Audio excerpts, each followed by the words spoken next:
ಎಲ್ಲರಿಗೂ ನಮಸ್ಕಾರ.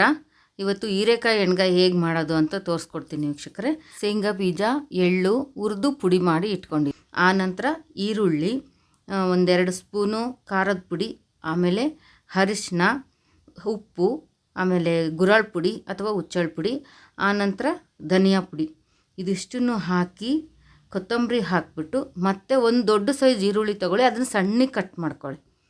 ಅದಿಷ್ಟು ಹಾಕಿಬಿಟ್ಟು ನಾವು ಎಣ್ಣೆ ಹಾಕಿಬಿಟ್ಟು ಚೆನ್ನಾಗಿ ಕಲಿಸ್ತೀವಿ. ಫಸ್ಟು ಎಣ್ಣೆಲೇ ಕಲಿಸ್ಬೇಕು, ಆ ನಂತರ ಅದನ್ನು ಕುದಿಯೋದಕ್ಕೆ ನೀರು ಹಾಕಬೇಕು. ಈಗ ಅದಿಷ್ಟು ಚೆನ್ನಾಗಿ ಕಲಸಿ ಸ್ವಲ್ಪ ನೀರು ಹಾಕಿಬಿಟ್ಟು ನೀಟಾಗಿ ಉಂಡೆ ಥರ ಮಾಡ್ಕೋಬೇಕು, ಸಣ್ಣ ಸಣ್ಣದಾಗಿ ಮಾಡಿಕೊಂಡು, ಆಮೇಲೆ ಹೀರೆಕಾಯಿನ ಅದ್ರ ತೊಳ್ಕೊಂಡು ಚೆನ್ನಾಗಿ ಮೇಲಿನ ಸಿಪ್ಪೆ ಎಲ್ಲ ತೆಗೆದು ಆ ಥರ 4 ಹೋಳು ಮಾಡಿಕೊಂಡು ಹೀರೆಕಾಯಿ ಈಗ ನಾನು ತೋರಿಸ್ತಾ ಇದ್ದೀನಲ್ಲ ಆ ಥರ ನಾವೇನು ಕಲಸಿಟ್ಕೊಂಡಿರ್ತೀವಲ್ಲ ಆ ಮಸಾಲೆನ ಅದಕ್ಕೆ ತುಂಬಬೇಕು. ತುಂಬಿಟ್ಟು ನೀಟಾಗಿ ಎಲ್ಲ ಹೀರೆಕಾಯಿಗಳಿಗೆ ಒಂದು ಪಾತ್ರೆ ಇಟ್ಕೊಂಡು ಅವನ್ನೊಂದೊಂದೇ ಅದರಲ್ಲಿ ಇಟ್ಕೊಂಡು, ನಾವು ಒಗ್ಗರಣೆ ಏನು ಕೊಡೋಲ್ಲ, ಹಂಗೆ ಡೈರೆಕ್ಟ್ ಆ ಪಾತ್ರೆಯಲ್ಲಿ ಇಟ್ಬಿಟ್ಟು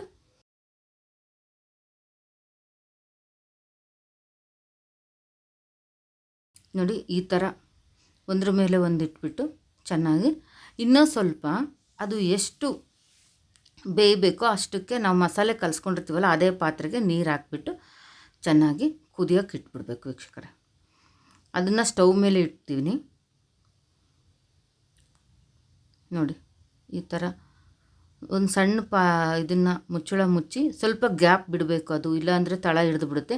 ಈ ಟೈಮಲ್ಲಿ ಟೇಸ್ಟ್ ನೋಡಿ, ನಿಮಗೇನಾದರೂ ಉಪ್ಪು ಖಾರ ಕಡಿಮೆ ಆಗಿದ್ದರೆ ಹಾಕಿಬಿಟ್ಟು ಸರಿ ಮಾಡಿಕೊಂಡು ಚೆನ್ನಾಗಿ ಕುದ್ರೆ ಈಗ ನಮ್ಮ ಹೀರೆಕಾಯಿ ಎಣ್ಗಾಯಿ ರೆಡಿ ಆಗುತ್ತೆ ವೀಕ್ಷಕರೇ. ಚಪಾತಿ ಅನ್ನದ ಜೊತೆ ಇದನ್ನು ಸರ್ವ್ ಮಾಡ್ಬೋದು. ಮತ್ತೆ ಮುಂದಿನ ವಿಡಿಯೋದಲ್ಲಿ ಸಿಗೋಣ. ಧನ್ಯವಾದಗಳು.